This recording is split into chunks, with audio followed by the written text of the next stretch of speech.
Alors, bienvenue tout le monde à l'Église Connexion. Si c'est votre première fois, j'imagine que c'est la première fois pour au moins certains d'entre vous. On est très heureux que vous soyez parmi nous pour fêter Pâques ensemble. Ce vendredi passé, on a commémoré la mort de notre Seigneur Jésus-Christ pour le Vendredi Saint. Et depuis 3 semaines maintenant, en fait, c'est la 3e semaine où on se rappelle de la promesse de Jésus qu'après sa mort, il allait ressusciter. On fête sa résurrection aujourd'hui, le dimanche de Pâques, et donc le choix de notre passage d'aujourd'hui va sembler peut-être un peu bizarre, parce qu'on va commencer à lire quelques heures après sa résurrection.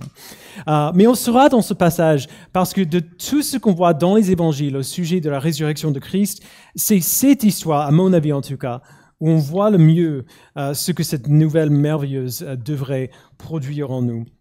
Et donc, au cas où vous êtes nouveau, je vais vous donner juste un aperçu rapide de ce qui s'est passé jusqu'ici avant que Hervé vienne lire le texte pour nous. Donc, vous avez bien compris, on parle de Jésus-Christ, le Fils de Dieu.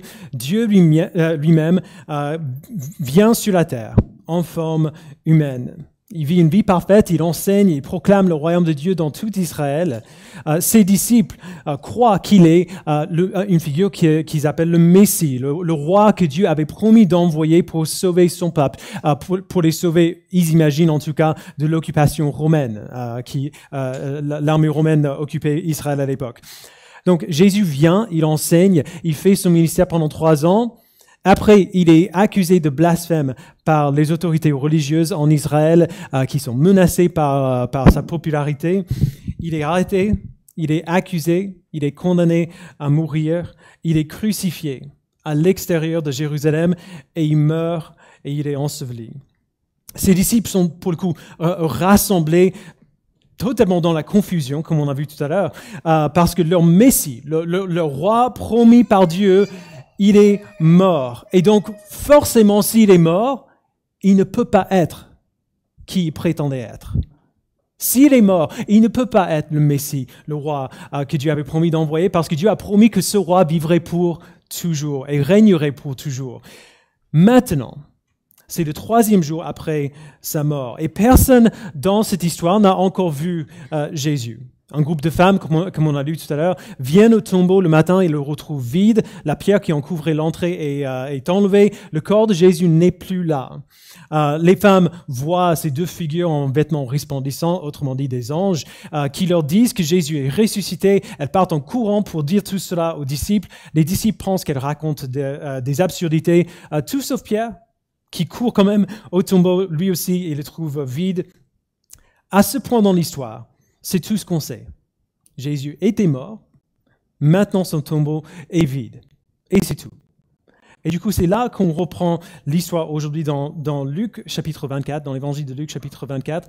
Et donc, je vais inviter Hervé à venir lire le texte pour nous. On va lire à partir du verset 13 et on va aller jusqu'au verset 35. Ce jour-là même, c'est le jour de 24-1, c'est-à-dire le lendemain du sabbat, le jour même où les femmes apportant le parfum ont découvert la pierre roulée à l'entrée du tombeau. Donc, ce jour-là même, 2 d'entre eux, les disciples, donc, s'en allaient à un bourg nommé Emmaüs, qui était éloigné de Jérusalem de 60 stades. Et ils s'entretenaient ensemble de tout ce qui était arrivé. Et comme ils s'entretenaient et qu'ils discutaient, Jésus lui-même, s'étant approché, se mit à marcher avec eux. Mais leurs yeux étaient retenus, de sorte qu'ils ne le reconnurent point. Et il leur dit : « Quels sont ces discours que vous tenez ensemble, chemin faisant ? Et pourquoi avez-vous le visage triste ? » L'un d'eux, nommé Cléopas, lui répondit : « Es-tu le seul étranger à Jérusalem qui ne sache pas les choses qui s'y sont passées ces jours-ci » Et il leur dit : « Ah bon, et quoi ?» Ils lui répondirent : « Ce qui est arrivé à Jésus de Nazareth, qui était un prophète, puissant en œuvre et en parole, devant Dieu et devant tout le peuple. Et comment les principaux sacrificateurs et nos magistrats l'ont livré pour être condamné à mort et l'ont crucifié. Pour nous, Nous espérions que ce serait lui qui délivrerait Israël. Et cependant, voici, c'est le 3e jour depuis que ces choses sont arrivées. Il est vrai que quelques femmes des nôtres nous ont fort étonnés, car, ayant été de grand matin au sépulcre, et n'y ayant pas trouvé son corps, elles sont venues en disant que des anges leur sont apparus, et leur ont dit qu'il est vivant. Et quelques-uns des nôtres sont allés au sépulcre, et ont trouvé les choses comme les femmes l'avaient dit. Mais lui, ils ne l'ont pas vu. Alors il leur dit, « Ô gens sans intelligence et d'un cœur lent à comprendre tout ce que les prophètes ont dit. Ne fallait-il pas que le Christ souffre ces choses et qu'il entre dans sa gloire ?» Puis, commençant par Moïse et par tous les prophètes, il leur expliquait dans toutes les Écritures ce qui le concernait. Ainsi, ils approchèrent du bourg où ils allaient, mais Jésus faisait comme s'il voulait aller plus loin. Et ils le forcèrent à s'arrêter en lui disant « Demeure avec nous, car le soir commence à venir et le jour décline. » Il entra donc pour demeurer avec eux. Et comme il était à table avec eux, il prit du pain et rendit grâce, puis, l'ayant rompu, il le leur donna. Alors leurs yeux s'ouvrirent et ils le reconnurent, mais il disparut devant eux. Et ils se dirent l'un à l'autre, « Notre cœur ne brûlait-il pas au-dedans de nous lorsqu'il nous parlait en chemin et qu'il nous expliquait les Écritures ?»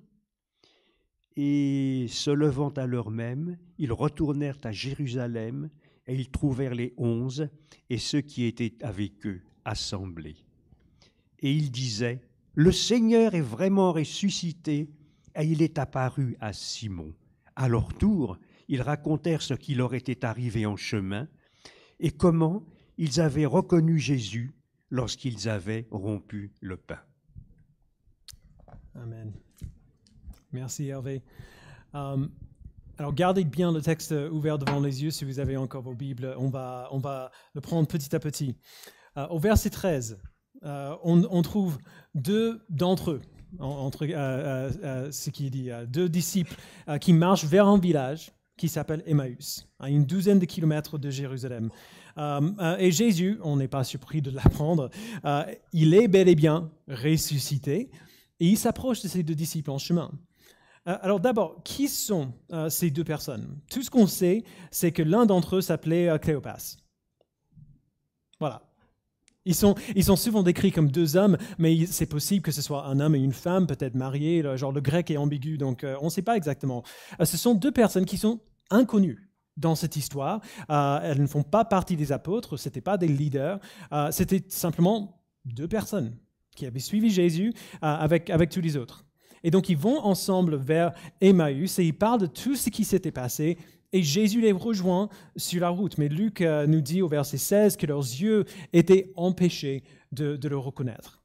Alors, certaines personnes vont imaginer qu'ils ne reconnaissent pas Jésus parce que son apparence physique a changé après sa résurrection. Et c'est possible. La Bible nous dit que son corps a été glorifié, donc rendu parfait. Donc, c'est possible qu'il n'avait pas tout à fait le même aspect. Mais le langage de Luc est plus spécifique que ça. Il décrit une sorte d'aveuglement que Dieu envoie sur les deux personnes afin qu'elles ne sachent pas qu'elles sont en train de parler à Jésus. Leurs yeux étaient empêchés de le reconnaître. Et donc, je pense qu'il y a une raison pour cela, pour laquelle Dieu a fait comme ça, et on va voir ça plus tard. Et donc, au verset 17, Jésus s'approche d'eux, et en gros, il leur dit « Salut, vous parlez de quoi ?» Et ces deux pensaient évidemment que tout le monde savait ce qui s'était passé avec Jésus. Et donc, quand semble ignorant de la situation, les deux personnes lui expliquent les événements autour de Jésus de Nazareth, qui était un prophète puissant en actes et en parole devant Dieu et devant tout le peuple, comme on voit au verset 19. Alors, on remarque bien qu'ils ne disent pas que Jésus était le Messie, ou que Jésus était le maître ou le roi. Je ne pense pas qu'ils ont mal compris qui Jésus prétendait être, ce que Jésus disait de lui-même. Je pense qu'il l'appelle un prophète plutôt, parce qu'ils avaient espéré qu'il était le Messie que Dieu avait promis, celui qui allait délivrer Israël, mais est mort. Et donc, clairement, il n'était pas le sauveur qu'ils avaient espéré. Ils expliquent comment Jésus s'est fait crucifier. Et puis, au verset 21 à 24, il lui donne en gros un résumé de tout ce qui s'était passé ce matin-là, qu'on a lu tout à l'heure. Comment les femmes sont allées au tombeau, l'ont trouvé vide, comment elles ont dit avoir vu des anges qui disent que Jésus était vivant. Mais clairement, ces deux sur la route n'étaient pas entièrement convaincus par l'histoire des femmes. Ils disent que les femmes ont vu une vision des anges, et ils précisent que les femmes n'ont pas vu Jésus. En gros, elles ont dit ça, mais voilà. Ils ont vu quelque chose sûrement, mais on n'est pas sûr. Et c'est là où on arrive au cœur du passage auquel on va revenir plus d'une fois ce matin. Dans ces versets, on voit comme un motif qu'on voit déjà dans le passage précédent avec les femmes au tombeau et qu'on voit aussi dans le passage suivant quand Jésus apparaît devant les 11 apôtres. La première chose, on a déjà vu, et Eduardo en a fait référence tout à l'heure, ils sont simplement perplexes, troublés face à cette situation. Ils ne comprennent pas ce qui se passe. Jésus ne pouvait pas être le Messie parce qu'il est mort, c'est de ça qu'il parle en route. Alors ensuite, on voit une sorte de reproche. Jésus dit, versets 25 et 26 encore, « Homme sans intelligence dans le cœur et lent à croire tout ce qu'ont dit les prophètes, ne fallait-il pas que le Messie souffre ces choses et qu'il entre dans sa gloire ?» Alors, il y a une ou deux choses ici qui méritent notre attention. La première chose, c'est que ces deux disciples, apparemment, ils auraient dû mieux savoir. Ils auraient dû comprendre. Jésus semble surpris que leurs esprits soient troublés. Alors, vous n'avez pas lu les Écritures? Vous ne vous souvenez pas que c'était nécessaire que le Christ, le Messie, souffre et qu'il entre ainsi dans sa gloire? C'est vraiment, vraiment important qu'on voit cela parce que nous pouvons comprendre ces deux hommes. Jésus avait averti tout le monde de ce qui allait lui arriver, mais Jésus était un homme extraordinaire, un enseignant brillant et un guérisseur en plus. Sûrement ces choses, la souffrance dont il parlait, sûrement ces choses ne pourraient pas lui arriver, à lui. Et donc Jésus leur fait ce reproche, mais il le fait par amour. Il sait que ces deux, sincèrement, ne comprennent pas. Et même qu'ils ne peuvent pas comprendre sans son aide. Et donc, qu'est-ce qu'il fait après ce reproche? Il les enseigne. Ce qui est la prochaine étape. On a du trouble, de la perplexité, puis un reproche, et puis de l'enseignement. Verset 27 encore.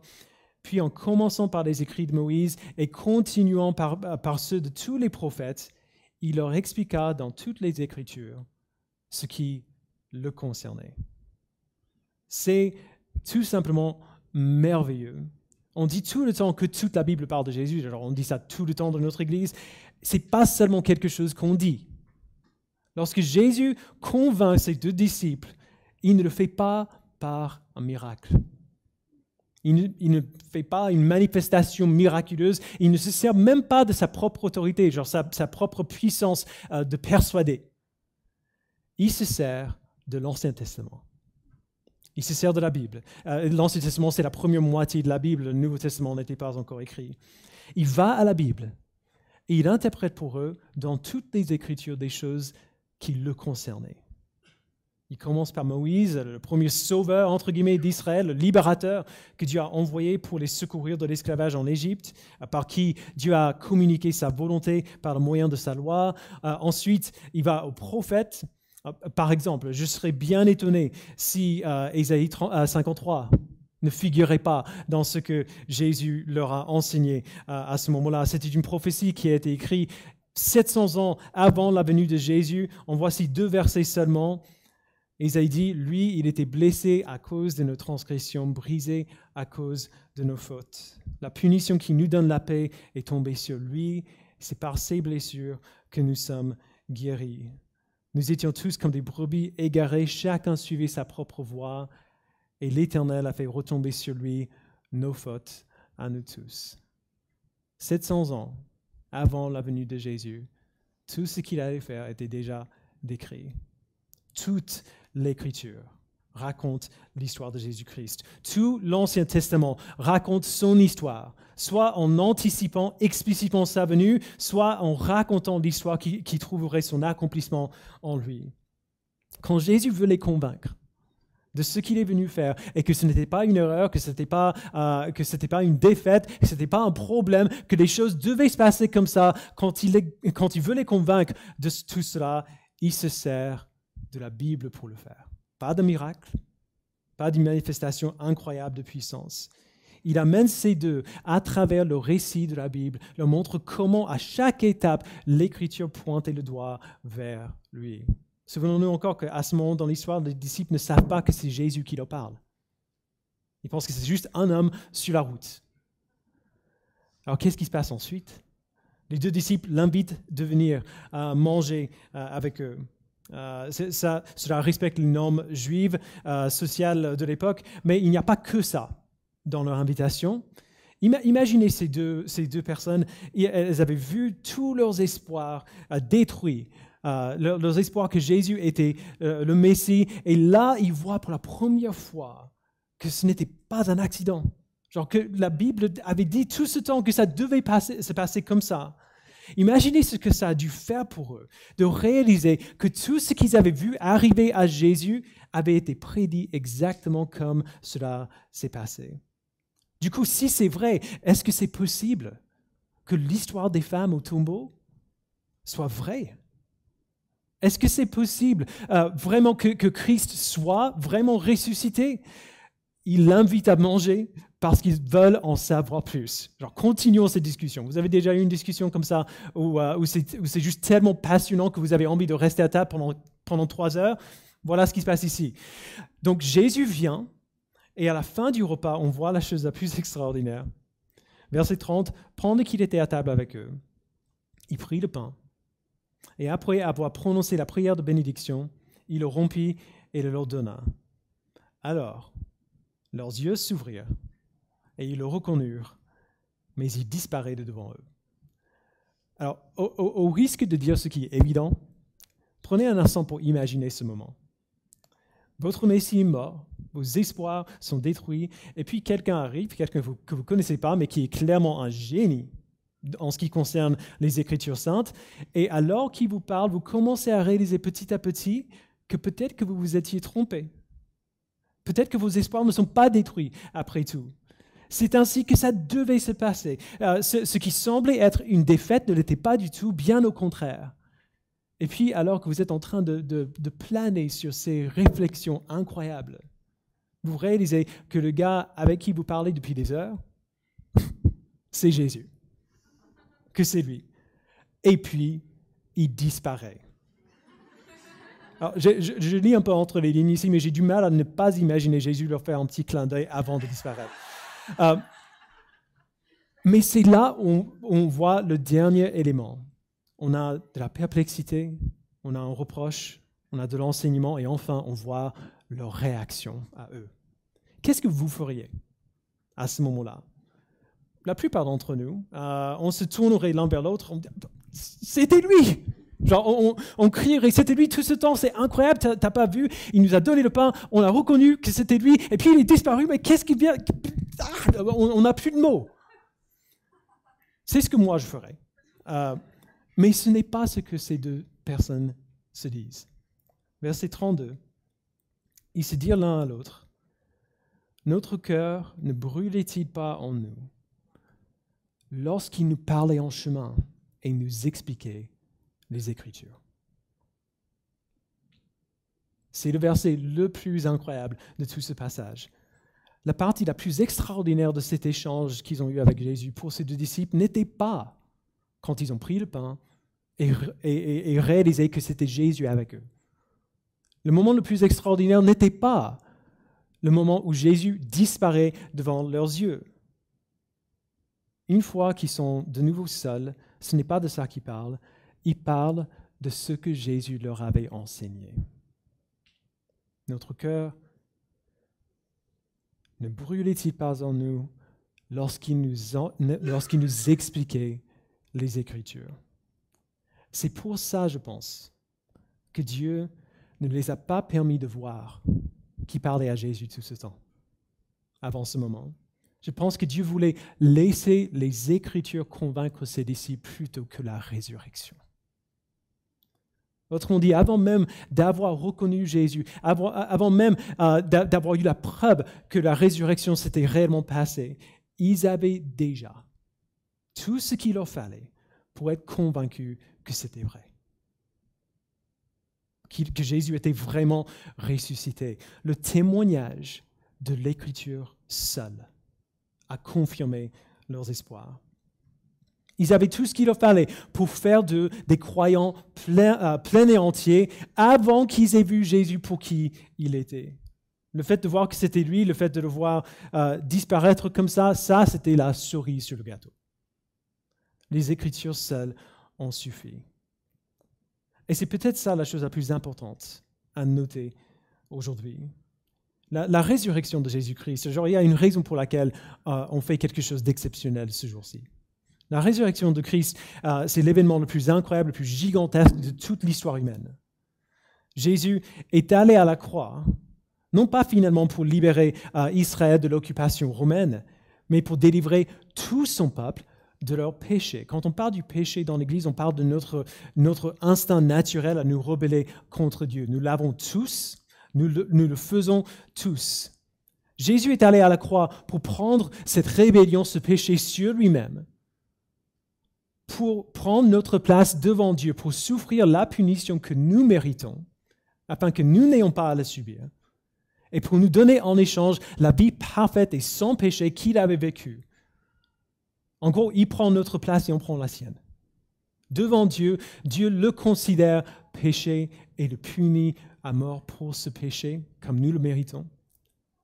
Et devant Dieu, nous portons la justice parfaite de Christ et Dieu nous déclare parfaitement justes comme lui.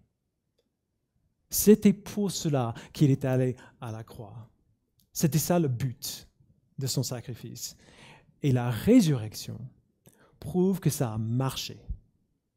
Quand Jésus nous a enlevé notre péché et a placé sa vie parfaite sur nous, la résurrection veut dire que ça a marché, qu'on n'a plus besoin d'être séparés de Dieu à cause de notre péché, mais que nous pouvons maintenant être réconciliés à Dieu par la foi en Jésus-Christ. Comme Jean a écrit dans Jean 3,16, un verset bien connu, « Dieu a tant aimé le monde qu'il a donné son Fils unique afin que quiconque croit en lui ne périsse pas, mais ait la vie éternelle. » C'est la nouvelle la plus incroyable de tous les temps. Et nous ne la croyons pas. Et qu'est-ce qu'on dit pour justifier notre incrédulité, le fait qu'on ne croit pas? On dit que c'est quand même impossible. Un homme qui est mort pendant 3 jours, il ne ressuscite pas. Si je pouvais voir Jésus, physiquement présent ici, vivant devant nous, si je pouvais voir un miracle qui prouvait la résurrection, alors peut-être à ce moment-là, je le croirais. On ne croit pas, on imagine, parce qu'on veut des preuves. Mais ça ne marche pas comme ça. J'aime bien aller sur YouTube pour regarder les tours de magie. Je sais. Mais je ne suis jamais convaincu que c'est de la vraie magie. Okay? Je sais, comme tout le monde, qu'il y a un truc, ou alors qu'ils utilisent des effets spéciaux. J'adore faire ça, j'adore regarder ces choses, mais je ne pense quand même pas qu'il s'agit de la vraie sorcellerie. Notre réaction quand on voit quelque chose qui semble impossible, c'est presque toujours de dire « il y a un truc ». Non, ça, c'est pas possible, il y a un truc. Et c'est ce qu'on voit dans les évangiles, bien avant YouTube. Jésus fait des miracles, il guérit et même ressuscite des gens, et quand même, on ne le croit pas. Certains ont même vu Jésus après sa résurrection, alors qu'ils l'ont vu cloué à la croix, et ils ont douté quand même, on le voit à la fin de Matthieu 28. Il ne suffit pas de voir pour croire. Une preuve ne va pas nous convaincre. On pourrait avoir toutes les preuves qu'il nous fallait et quand même ne pas être convaincu que c'est vrai. Mais ce qui est génial, c'est que nulle part dans la Bible, on ne trouve Dieu en train d'utiliser des preuves comme une béquille. Il n'a pas besoin de preuves. Il ne promet jamais de convaincre des gens à travers une preuve visible. Il convainc les gens à travers sa parole, appliquée à leur cœur par le Saint-Esprit. Ces deux disciples sur la route n'étaient pas convaincus parce qu'ils ont vu Jésus. Ils étaient convaincus parce que Dieu leur avait parlé à travers la parole que Jésus leur expliquait. Et voici pourquoi c'est si important. Nous, évidemment, on lit ce genre de passage et on aimerait bien être là. Alors, on aimerait bien voir Jésus, à quoi il ressemblait, entendre sa voix, être avec les disciples pendant tous ces événements. Mais ce n'est pas le cas. On vit bien longtemps après. On n'a pas Jésus physiquement présent avec nous aujourd'hui. Et donc, on n'a pas de preuve visible que ces choses sont vraies. Il n'y a aucune preuve qu'on peut donner pour convaincre quelqu'un que ces choses sont vraies. Mais la chose qui a convaincu ces deux disciples, ça, nous l'avons. Ça, nous l'avons. Nous avons la Bible. Et le Saint-Esprit se sert toujours de sa parole pour nous convaincre. Ce que nous avons dans les paroles de ce livre, ce que nous avons ici, c'est tout ce dont nous avons besoin pour croire que Jésus est vraiment le Fils de Dieu, qu'il est vraiment mort pour nos péchés et que nous pouvons vraiment avoir la vie éternelle en lui. Dans ce livre, on a tout ce qu'il nous faut. Alors, je vais être honnête avec vous maintenant. J'ai longtemps réfléchi cette semaine à comment terminer ce message. Parce que ce que je veux, c'est que vous entendiez ce que Jésus a fait et qui il est, et que vous passiez par ce même processus qu'on voit pour les disciples dans ce passage. Nécessairement, qu'on le sache ou non, nous sommes tous troublés. Nous reconnaissons que notre monde est brisé et que nous sommes brisés aussi. Nous ne sommes pas parfaits, nous ne savons pas tout, nous ne comprenons pas tout. Il y a un écart entre ce qui est et ce qui devrait être. Et si on prend même un instant pour y réfléchir un peu honnêtement, cette réalité nous trouble et nous perplexe tous. Et on peut entendre Jésus nous donner ce même reproche. Mais je t'avais dit tout cela.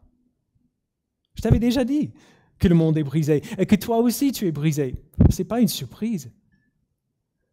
Et si on prend le temps de le laisser nous parler, on peut entendre Jésus nous enseigner, nous amener à travers les Écritures pour montrer comment tout ce qui est écrit ici et tout ce qu'on voit dehors pointe le doigt vers lui. Et enfin, si cette interaction fait son travail, nous allons réagir, nous allons tomber à genoux pour l'adorer. C'est ça que je veux pour chaque personne ici, parce que c'est ça qu'il mérite.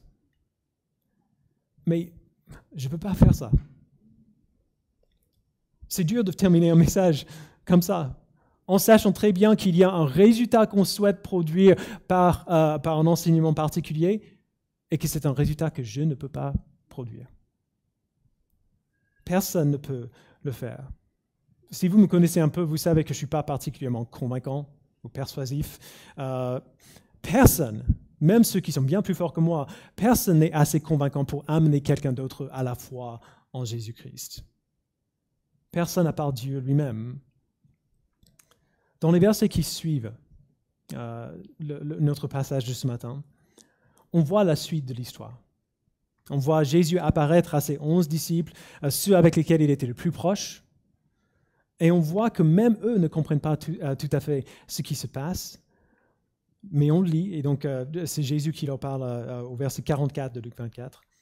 Puis Jésus leur dit, « C'est ce que je vous disais lorsque j'étais encore avec vous. Il fallait que s'accomplisse tout ce qui est écrit à mon sujet dans la loi de Moïse, dans les prophètes et dans les psaumes. » Donc en gros, il leur raconte la même chose que ces deux disciples sur la route d'Emmaüs. Verset 45, « Alors il leur ouvrit l'intelligence afin qu'ils comprennent les Écritures. Et il leur dit, « Ainsi il était écrit, et il fallait que cela arrive, que le Messie souffrirait et qu'il ressusciterait le troisième jour, et que la repentance et le pardon des péchés seraient prêchés en son nom à toutes les nations, à commencer par Jérusalem. Vous êtes témoins de ces choses. » Il a ouvert leurs esprits afin qu'ils comprennent les Écritures Et puis, il les appelle des témoins de ces choses. Témoins des choses dont il les a convaincus, non pas par la vue, mais par la parole. C'est de cela que nous avons besoin pour nous amener à la réaction appropriée à cette nouvelle merveilleuse. Et il n'y a qu'un seul qui peut le faire. Et donc, tout ce que je peux faire, c'est vous inviter à prier. Si vous n'êtes pas convaincu, demandez à Dieu de vous convaincre. C'est aussi simple que de parler. Même dans votre tête, il est là, il vous entend. Demandez à Dieu de vous convaincre. Si vous êtes convaincu, mais vous vous trouvez indifférent à ces choses, demandez à Dieu de vous amener à une compréhension renouvelée de ces choses, que vous puissiez dire, comme ces deux disciples, notre cœur ne brûlait-il pas en nous lorsqu'il nous enseignait les Écritures. Et si votre cœur brûle comme ça, si vous êtes émerveillé par ces choses, alors venez à lui et mettez-vous à le louer, à lui remercier d'avoir fait cela en vous parce qu'il est le seul qui en est capable. On va prier et après on va se lever pour chanter de nouveau avant de prendre la scène. Prions. Père, c'est frustrant